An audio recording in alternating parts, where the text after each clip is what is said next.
Assalamu alaikum. My name is Dr. Saqib Iqbal. Welcome to lecture number 11 of software construction.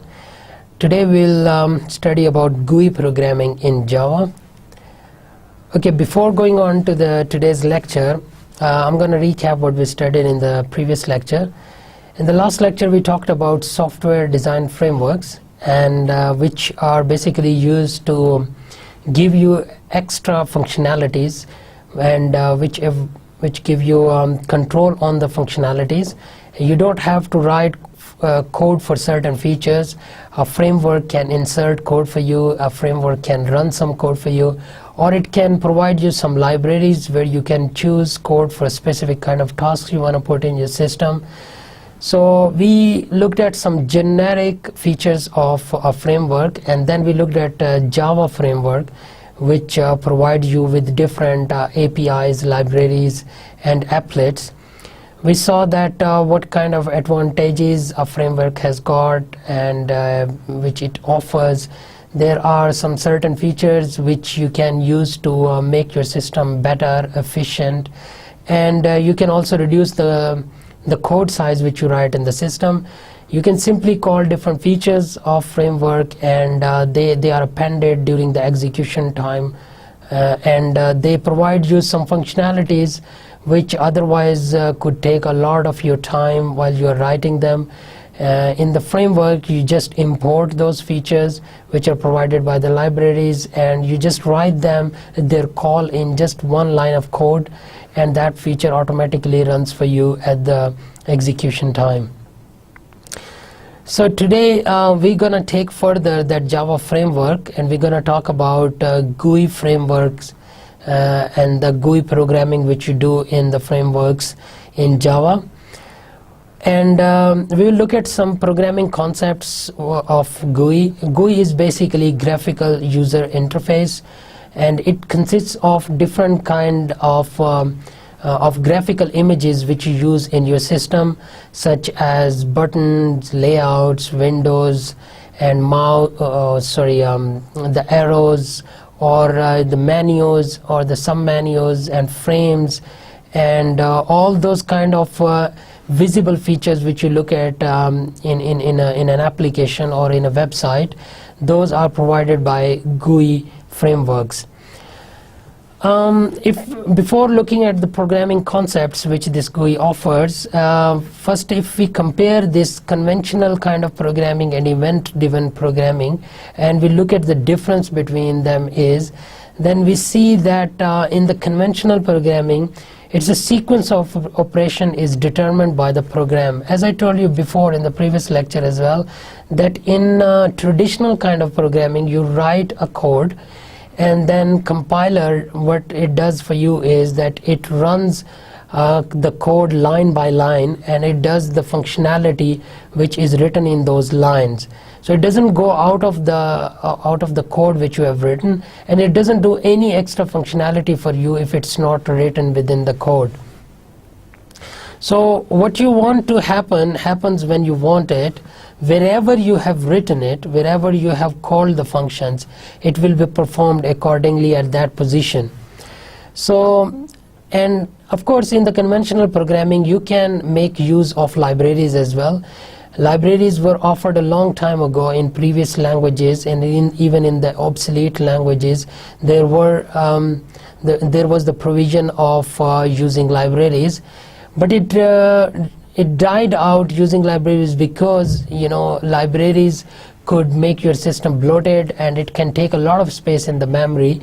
And libraries were even offered in C and C++ language if you have ever used it. So that is a conventional way of programming where you have got full control on the program. But in the event-driven programming, basically what you do is that you give the control to the framework. You tell them what kind of events you want in your system, where you want them, and you don't have to code those events. You just tell, or you just inform the framework that at a particular occasion or at the particular kind of event there should be some execution of a particular code. And for example, if you have put a button in your program, then you can write you can tell the framework to put the behavior behind that button, that if that button is pressed once, what kind of behavior it should the framework should run, and if the button is pressed twice, then what kind of event should be initiated, or if the button is pressed continuously and if you keep pressing it, then what kind of different features that could be invoked. So the sequence of operations is determined by the user's interaction with the application's interface. So on the interface you have got different kind of layouts and you have got different kind of features on the interface. So whenever you interact with those features, the events are automatically executed, and the events codes which you have mentioned or which is already written in the frameworks is executed automatically for you. Anything that can happen happens at any time, and it's not in a sequence. For example, in an interface you can press any button, you can click on the menu, you can click on the options which are given in the menu, you can click on hyperlinks at any time, and when you click it, that event will be invoked and that kind of behavior will run automatically. But if you look at the sequential programming and the old style of programming, you cannot do this. Okay, you have to run it in a sequence. You have to run the program in a sequence, and the sequence which you have mentioned in the code, only in that sequence your program will run, the system will behave in that way. So that event-driven programming has given a lot of flexibility to the application development nowadays, and it has also transformed the website applications as well. And nowadays you have got all these features, you have got all these buttons available on one application interface or a website interface, and whenever user interacts with any kind of feature in that interface, the corresponding behavior is run automatically and does the functionality for you. So event-driven programming was actually started when GUI features were introduced, and it simply is that you write the code behind different kind of interface constructs, and events are generated when you interact with them in any way. In the GUI design concepts, I would recommend you for the reading, I would recommend you should go online, or you should look up in the books Principles of Good GUI Designs. There are so many books available on GUI design, or even in the Java programming books you can find GUI design topic as well. And then there is on the IBM website you can find design concepts. There is a lot of literature given. And there is HCI page, Human Computer Interaction page. If you Google Saul Greenberg's HCI page, it has got all the libraries which are used in the GUI design, and it has got explanation about the features in GUI. And then there is you can also Google Tim's HCI notes. Well, that is also a programmer's web page, but it has got a very good tutorial on GUI design. So other than this, of course, you can find material on your own. You can consult some books, or you can go online and read some tutorials on GUI features or on the frameworks, design frameworks. So it's up to you where you could find the material, but you can look up the constructs which we are going to cover in this lecture. I'm going to give you a little bit explanation about them, but to get a good command on them, so you should read about them, and of course you should use them. You can write code in Eclipse or JBuilder or any framework, Java framework which you have downloaded, and try to write the code in it, try to play with it, and see what happens and what it does for you, and try to modify it, because it also allows you to modify the code written behind these constructs. Java GUI has got components. And if you compare Java GUI with Windows GUI or Unix GUI, then you see that the concept is same, but in the Java you call them components. The components do different kind of tasks for you.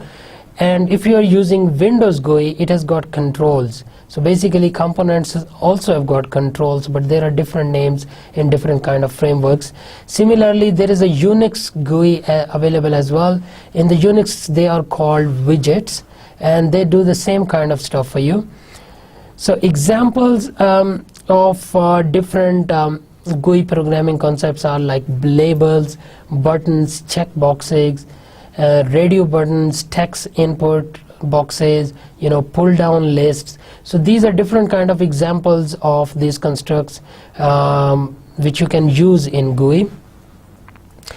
There are Swing components as well. Swing provides you a library of components, and you can import Swing in your Java program, and it can create labels for you, button for you, but they are called JLabel, JButtons in Java Swing. There are J checkboxes, radio buttons, text fields, text areas, and combo boxes. So these are different kind of features of GUI which you can embed in your Java program. Let's look at the history of Java GUI. In the beginning, when JDK 1.0 was introduced, it has got AWT, Abstract Window Toolkit, which used to provide you with all the GUI of features, and it also had got library attached with it. You could use their methods, you could write the events behind it, and you could still use it. AWT is still in practice, but of course it has been replaced by Swing, because a Swing is basically a subclass of AWT. I'll tell you about Swing a little later. In AWT, you had to import the package java.awt or java.awt.event, and it contains heavyweight components using native GUI system elements, and it is used for applets until most browsers support JRE. So you also have to install JRE 1.2 to AWT to work. And because that JRE has got all these features in the background, which runs for these applets, and then you can use the applets of AWT. Okay, Swing, basically Swing is a subclass of AWT. It was introduced in JDK 1.2, and then in the later all the versions of JDK it is supported there, and it is also supported by Java 2, because AWT was in Java 1. Swing has got all the features which AWT has got. Because it's a subclass, so of course it can use all the features of AWT. But the difference between AWT and Swing is Swing has got lightweight components. Okay, they're not as heavy as they were in the AWT. So they put less pressure on the RAM, and you can do the RAM memory management easily with Swing libraries, and they do not rely on the native GUI or operating system. Its look and feel is also different of Swing components. They are identical on different platforms, and they can be customized. We will look at them when we will practice some of the Swing components during the labs, and I'll also give you some assignments to work on Swing components. And then you can see that I'll also give you some assignments to work on AWT and Swing, and then compare them, what kind of different features they have got. Of course, Swing is a newer technology, so it has got better components, lightweight components, but AWT was very robust technology in the beginning. It had got very efficient features for events and layouts, so people still use them for events and layouts. So if you look at the code of Swing, Swing is inherited from AWT. It is extending some of the features of AWT.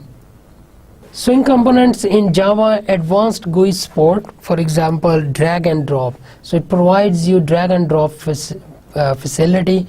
What is drag and drop? That it, for example, if you are making an application and you want to put radio button in it, or check boxes or simple buttons, then it provides you with an interface which has got all these buttons and all these features which are provided by that specific framework.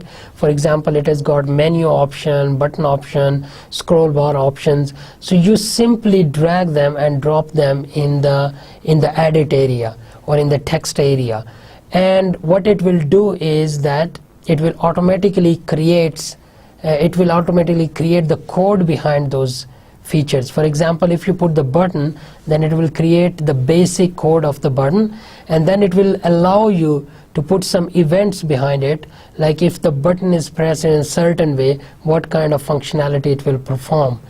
So drag and drop, it's very easy. And if you are designing an interface and if you want to put different frames in it, different buttons in it, and some fields, text fields, some input fields, or some dialog boxes, then you can simply drag and drop them and can customize the code which is automatically generated for you. You can switch between the windows, code windows, and the application window. And on the application window, you're gonna develop that interface. On the code window, you can customize the code in whatever way you want. And even if you don't write any code behind it, it will still run, and it will still generate that interface for you. The package which is used for this is javax.swing and javax.swing.event. And components are inherited from JComponent. JComponent is a Java component class which has got all the methods which are needed for components. Components are added to a top level container, JFrame, JDialog, or JApplet, and then you can inherit all the features which are written in those classes. Okay, how you run a Swing application? Basically, if you are using command line interface, then you simply write java-dswing.aa text is equal to true, and then my swing class. The option sets the system property swing.aa text to true to enable anti-aliasing for every J component. Now Java W runs a GUI without the console window. Okay, so you have to import Swing library as well. In the beginning, what you do is that you write import java.swing.static. Static is for that you are importing all the libraries which are attached to it and all the classes which are part of this. So, and you can also, my Swing class, you are making a new class to it, and that my Swing class is going to have all the libraries which are part of Swing. Now it totally depends on you that what kind of libraries you want to import, what kind of features you want to use. And mind you that in the previous lecture I mentioned that you can also override the methods which are written in Swing.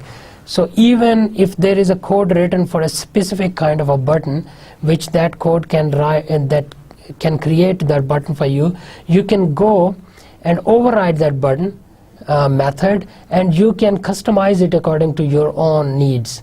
Okay, for example, if you want your buttons to be horizontal, circular, whatever the way you want to make it look like, then you can go and change the code a little bit, because it's open source. The library code is available with the framework. So, and you can also I would also recommend you to go and look at the hierarchy of those classes, how those classes are organized, and try to look at the methods which they have got and try to override them with different kind of feature. If it doesn't work for you, then you should read the tutorial, try to find that what is the code which is written to make a specific button or checkbox or a radio button, and then try to customize it according to your needs, or just play with it. That if you change a certain kind of line of code, that what kind of different change you can view in the button itself, and you can give it different colors as well. And of course the events functionality is given in the framework, like how you want that specific component to work. You have to declare a container and a component, and you have to add components to one or more container using a layout manager. Now, what is a container? Container is basically a window in which you group different kind of components together. For example, the container could be one interface, or it could be one page, the home page of your application, and in the container you put specific components which are related to each other, or which perform a different kind of similar feature. So you put them as a group in certain container, and then you can also add you can also add more than one components or containers in your application as well. For example, if you are working on frames, you must have seen that in some certain applications or some certain websites there are multiple frames on their interfaces. Now, those frames are actually containers, and they can contain multiple components in them, and then one group of components perform together.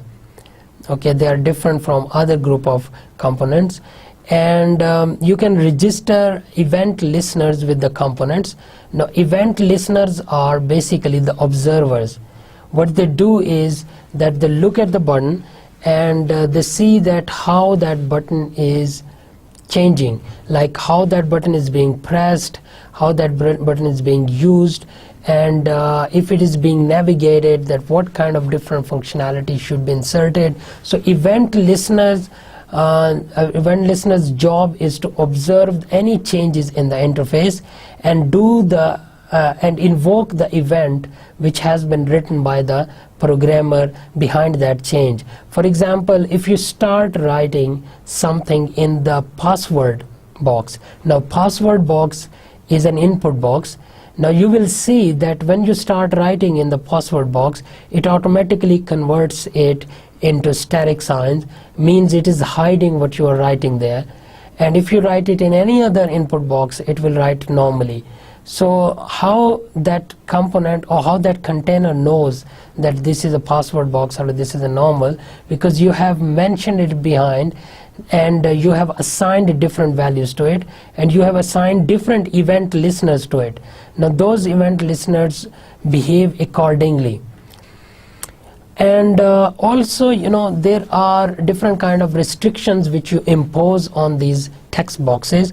For example, if a box is taking name, okay, or if the box is taking personal information, and it is taking your first name and last name, then the name cannot have any other kind of entry in it. For example, the name should have all the letters, and it should not have any other keyboard features in it other than letters. So if you try to do that, then it will let you know that you are adding something which is not meant to be entered in it. So that is part of the restrictions, is also part of the event listeners. They take care of it. They take care of it, that what kind of input is being given and what kind of action is being taken. And you also create event listener methods. Now, registering event listener is the way of introducing event listener. That event listener, they will do is that they will work in the background, and they will look at what kind of changes are being made in the interface. But if you look at the event listener methods, they will contain the behavior which will be performed once an interface component changes, or once an interface component is interacted with the user. If user clicks on some kind of a window, that what feature is invoked and what kind of behavior will be run. Okay, so that is the difference between registering event listener and creating event listener methods. Now, basic GUI programming concepts in Java, we have got some examples like jframedemo.java and jframedemo.tm.java. So basically, these are the different containers which you add, and these are the classes which have got all the features of adding a listener to it, or a listener's method. And the container is basically a screen, a window applet or window panel that groups and arranges GUI components, as I told you before.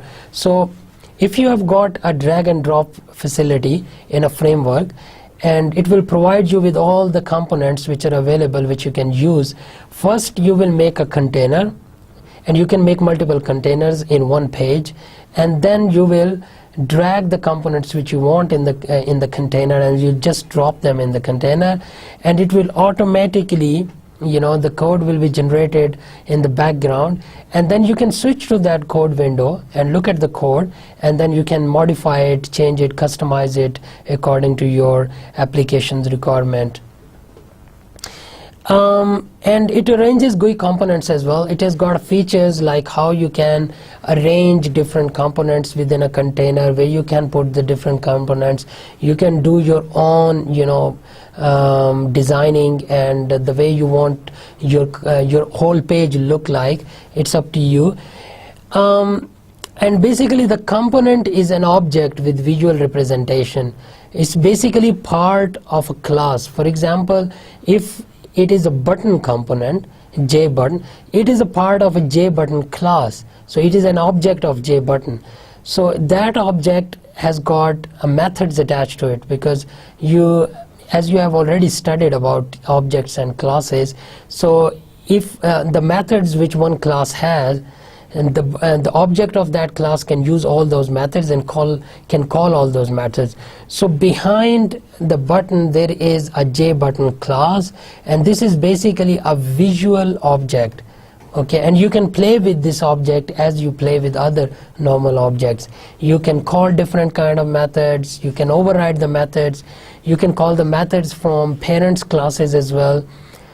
And Swing containers examples are JFrame, JApplet, and JPanel. Now frame is another kind of a container. It will make frames for you. Frames are when you divide your page into different portions. For example, you must have seen such kind of website or such kind of application where you have got name is written on top of it, and then it has got a horizontal menu, and then you have got on the left corner you have got a vertical menu, and then at the bottom of that page you have again got horizontal menu. Now if you look at it, the menu style is different. So this is handled by frames. Now you have got 3 frames, or you have got 4 frames. You have divided your whole page into frames. You have divided into the top frame, a bottom frame, a left frame, or a center frame. In the center frame you have got the main area where you have got all the main information. In the bottom frame you have got different buttons or hyperlinks which provides information about that particular page. On the left menu or left frame has got left menu in it, and so the top frame has got top menu. So frames are basically division of a page. Okay, so if you want to divide your page, and if you want to put different components in those kind of pages, then you should use JFrame. Okay, you can import JFrame. You can look at the code of the JFrame as well, like what kind of different features it has got, and then you can call those features and use them in the frames. There is a JApplet as well. If you want to use applet in your program, or if you in your system, then you can import JApplet. You can call JApplet. And then there is a JPanel as well. Panel has got it's a different kind of container, and it contains different kind of components in it. So these are 3 examples of containers, and these containers can have different kind of components in them. And if you talk about AWT containers, they had frame, applets, and panels. The difference between AWT and Swing is this J word attached with it, and it had. But of course, in the Swing you have got variety of components. You have got a lot of extra added features in it, because Swing is a newer version of GUI, so it has got more features in it, more functionalities in it, and a lot of different classes have been added to AWT, and But still, as I told you before, for event handling and for layouts, you still prefer AWT containers. Okay, in the event-driven programming, the Java approach, what you do is that a piece of code that is event handler is attached to a GUI component. So you write a piece of code which is attached to the GUI component. You either write it yourself, or the code which this framework does it for you, you just rely on that. Okay, an event handler is called when an event, for example a mouse click, is activated or fired. Means that when a mouse click is is done on a button or on a menu, that what kind of action should be taken. So that is written in the event handler, and that is written in the form of piece of code. Now that piece of code could be modified by you, because sometimes it is generated automatically by the framework, and if you just want to have that functionality, then you can go with that. But if you want to add something new, or you want to customize that event handler, then of course you can go behind the button and you can look at that code and add something new to it. The delegation event model in Java, basically what it does is that it processes an event and that is delegated to an object, the listener in the program. So the listeners are basically the delegations. The listeners are the piece of code that listens to the condition of a button or any component which is in your program, and then they do accordingly. So the delegation event model basically takes care of that. It delegates the changes in the behavior of that component, and it delegates that changes to the listener, and then listeners invokes event handler, and event handler does job for you. In the event-driven programming in Java, event source a GUI component that generates, fires an event. So the event source is that GUI component. The event is a user interaction. For example, a click on the button, or just moving your button, or the right click on the button, or the right click in any text box. Okay, you have got two clicks on the mouse, right and left, and there are different features attached to both clicks.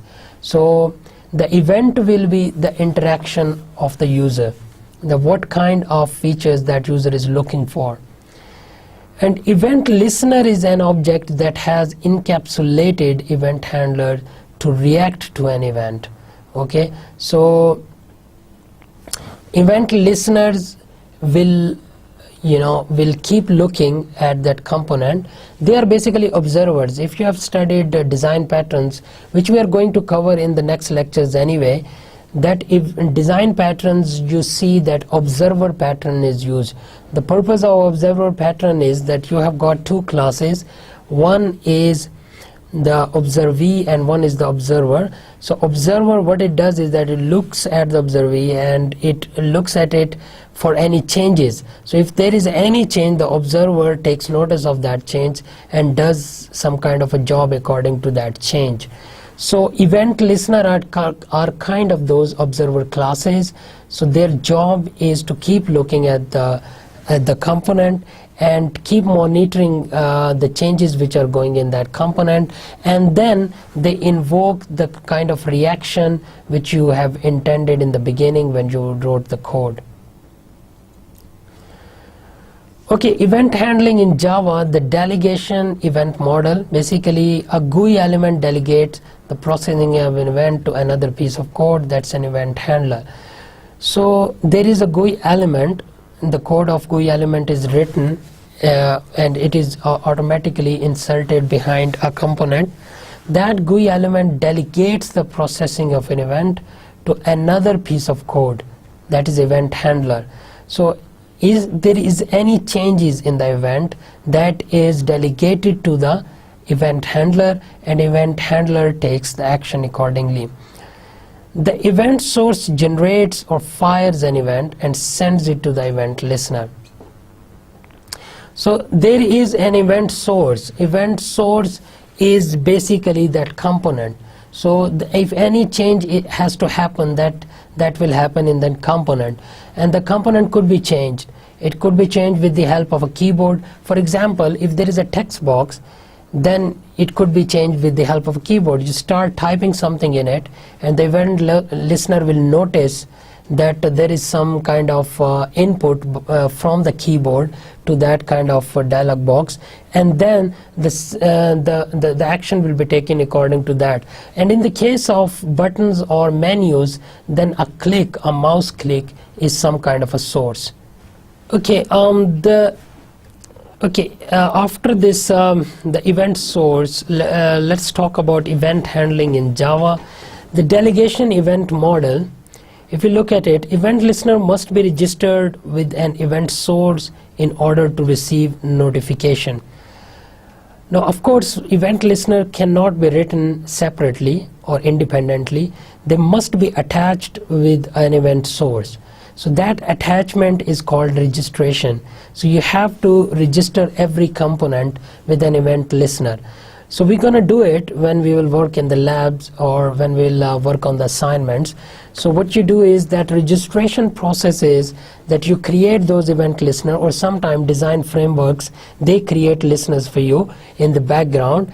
And if listeners are all, they are in the shape of methods, okay? So these methods are attached with the component object which you have created. So their registration is performed. How do you do it? That you write a piece of code that what event source is connected with a specific event listener. For example, if you are connecting menu with the listener, then the listener will only observe that menu. If you are connecting a dialog box or an input box or a buttons or a radio buttons or a check button, the listeners will only observe the specific components which is registered with them. So example is, for example, jbuttondemo.java and jbuttondemo2. So if you have got two jbuttons and you can attach or you can register event listener to these two buttons. So that listener will only keep an eye on these buttons, and as soon as there is any modification, any change or any interaction by the user, then they will inform that to the event handler, and event handler will do the rest. Okay, this is registration and event listener. Write a class that implements an listener interface. So what you do is you write the name of the event and the listener, and then interface, you implement it with that listener interface. So this way you are creating an instance of that class that is an event listener, and you are registering the listener with a GUI component. So you have to register it. How you register it? That add event name and listener. So this way you are adding the listener name to it, and so the listener will be attached with it through this piece of code, and it will keep looking at that and in that component, and it will do accordingly. A listener interface has a list of standard event handlers, that is methods. So I told you before, event handlers are in form of methods. So a listener interface has got all the list of standard event handlers. So you can look at the listener interface. I told you that in the libraries a list of all these interfaces is given anyway, and the code which is written in the interfaces is also given. So you can go in there and you can look at all the list, all the methods which are provided by the interface, and then try to find the listener which is suitable for the component. Okay, and then API documentation is also given, in which you can find more material about java.awt.event, the event classes, listener interfaces, and adapter classes as well. In the java.awt.event, you will find the detail about all the events which are handled by that specific framework. In those events, basically, the events could be in any form, okay? So I told you that if you are interacting with the mouse, then it has got 3 or 4 kind of different events. For example, a right click could be initiated by the user, there could be left click, or there could be dragging of the mouse. So these kind of different actions could be performed. So according to that, there are different methods which are given in it.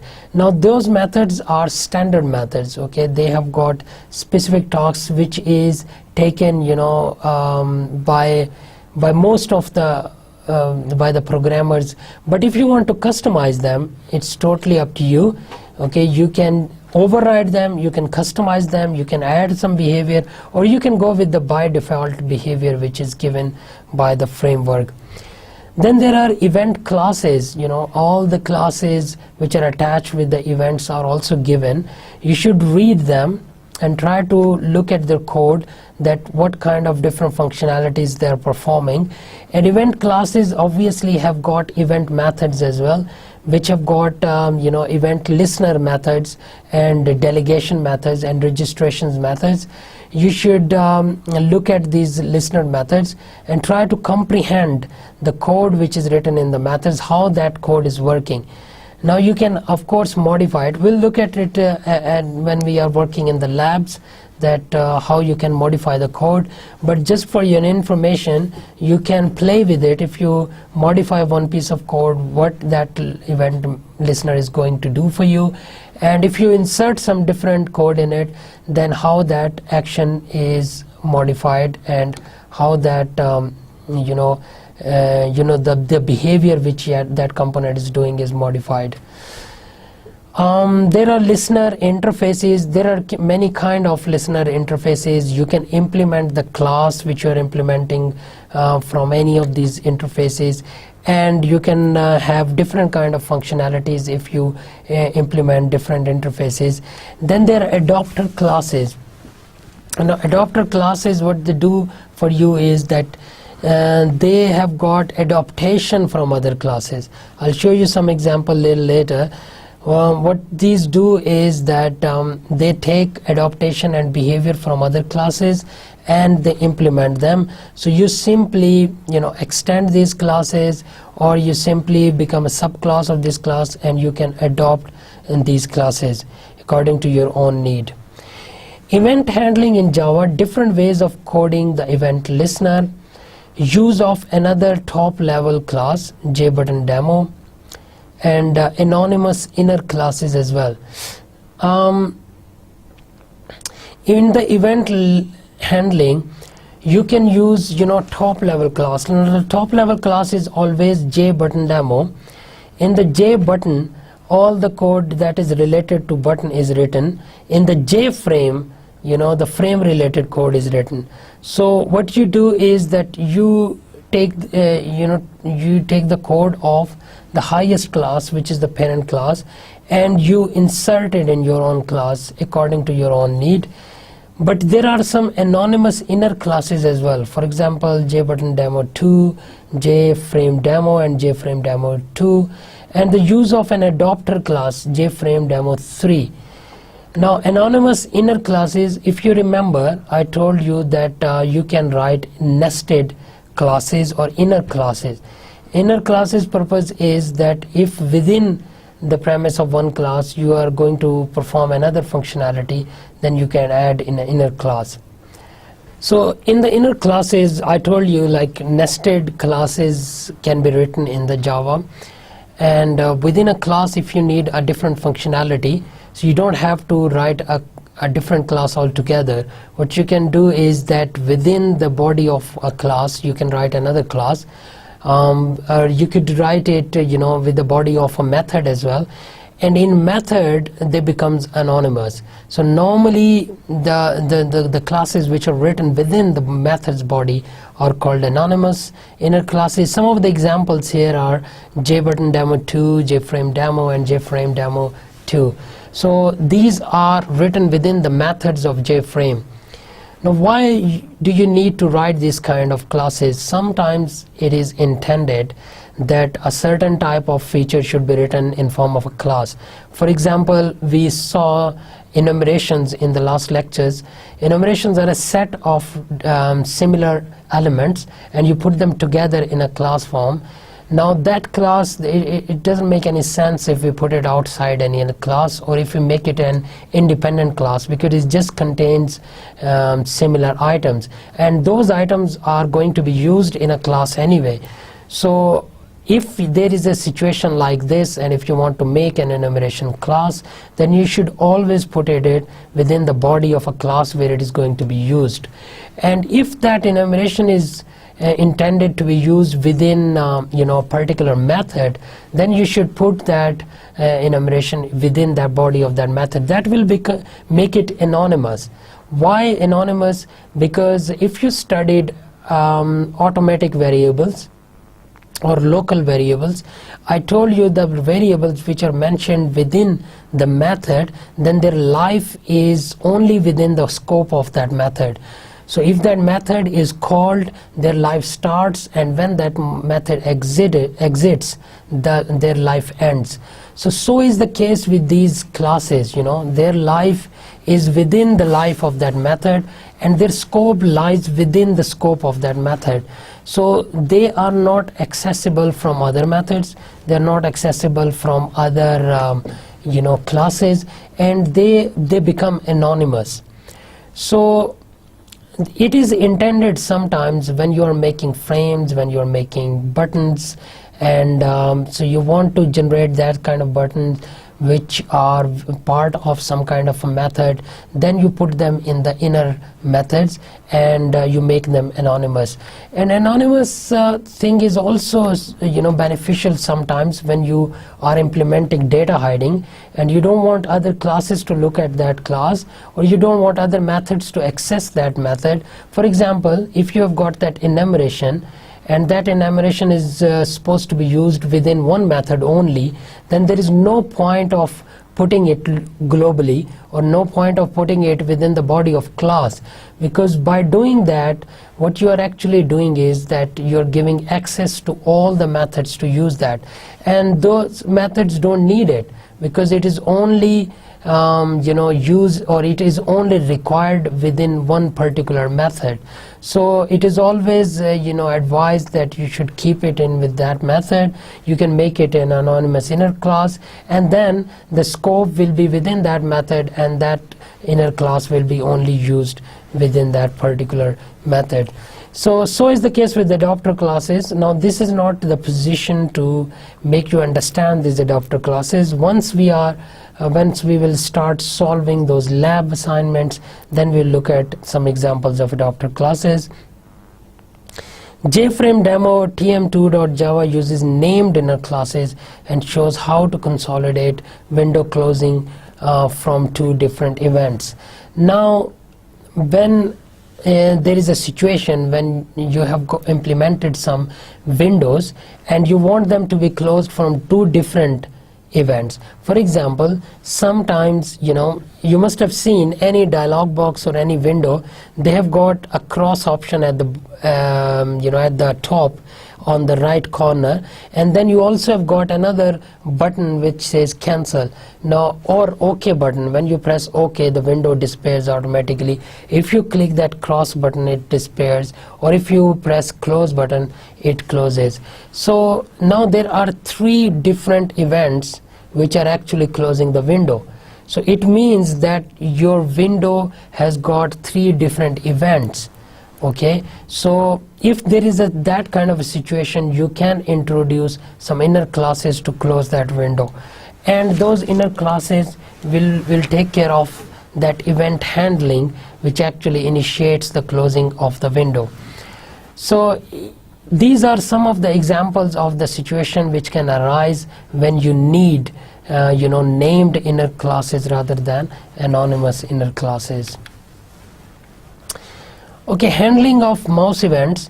In the mouse listener, you have got these methods which are provided by mouse listener class.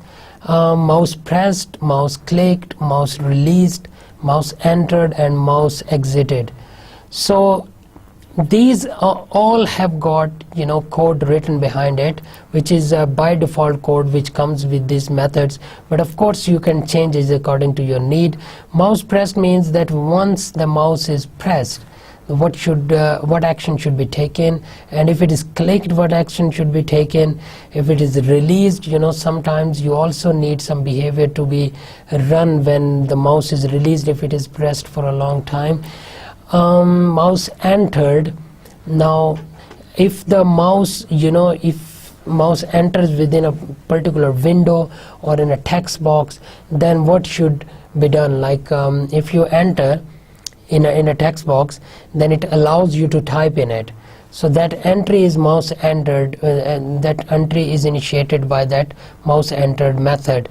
Similarly, mouse exited. If you exit the mouse, and then if there is any behavior you want to happen, then you can write it, and you can override this method anytime, because this is part of mouse listener.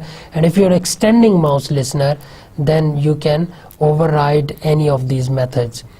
Mouse motion listener, there is another one which has got methods, dragged method and moved method.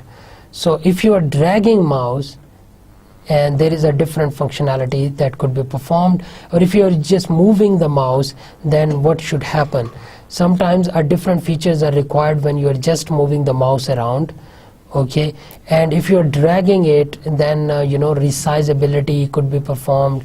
The window could be its size could be changed. It could be shortened, or you can make it a bigger window with the just drag of a mouse. Similarly, you have got classes for adapter, mouse adapters as well. One of them is mouse adapter, and the other is mouse motion adapter. So these are responsible for adapter classes. As I told you before, that in coming lectures we'll talk about adapter classes, and there are some related adapter classes with mouse as well. The examples are mousedemo.java. Multiple event sources, there could be multiple event sources as well. For example, action applet2.java and .html, one listener for multiple event sources, and GUI and graphic programming as well. Well, now you have got this link. If you go on this link, you can find a lot of material about applet demo. And in the multiple event sources, what happens is that rather than one source, you have got multiple sources, like multiple components are being observed by one listener.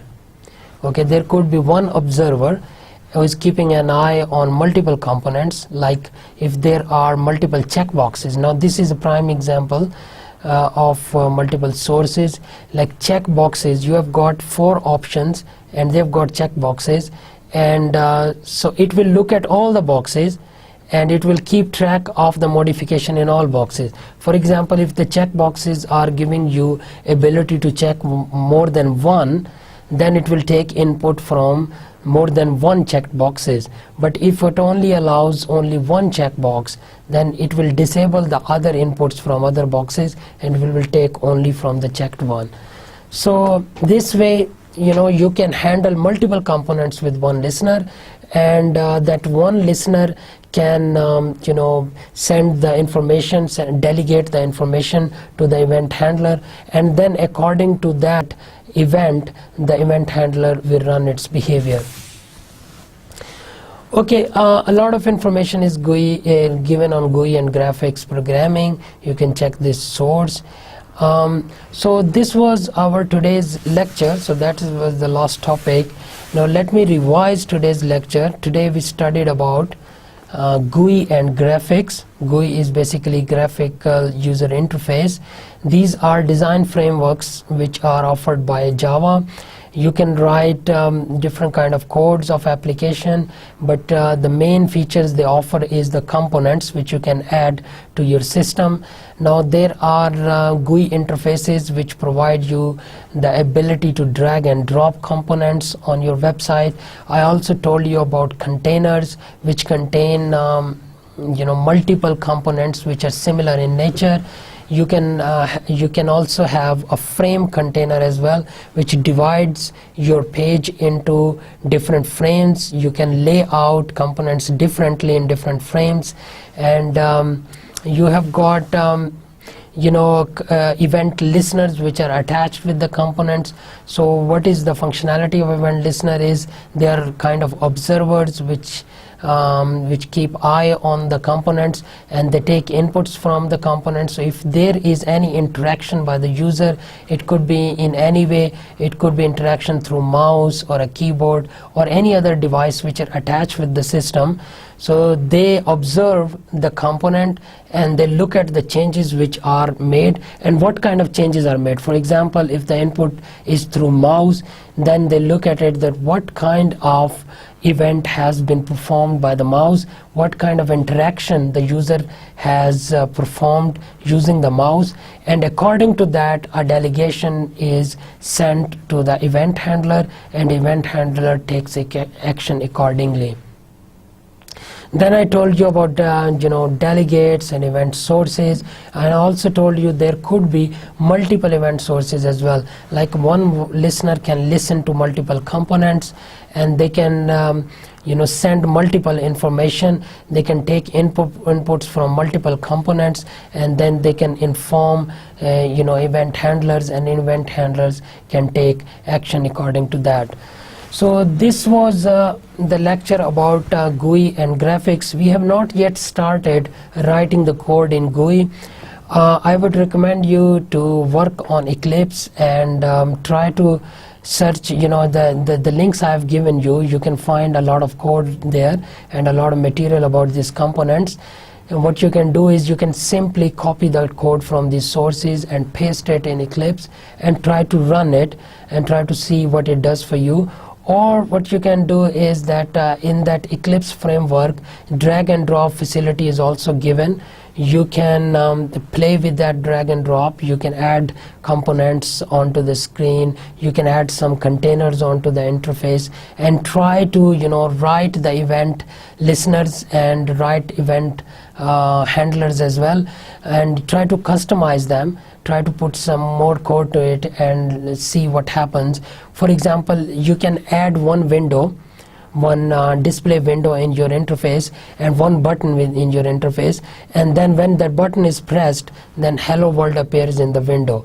So this is a very simple one. What you can do is that in event handler you can simply write the code to display a hello world, but that event handler should be registered with that particular button. So I'm going to give you some coursework to do as well on this GUI and graphics. So once you do that coursework, then you will become more comfortable in using them, and then you will understand these concepts better as well. So this concludes our lecture today. In the next lecture we will come with a different topic. तो आज का lecture यहीं पे ख़त्म होता है. मुझे इजाज़त दीजिए. नए लेक्चर में नए टॉपिक के साथ मिलेंगे. तब तक के लिए अल्लाह हाफ़िज़.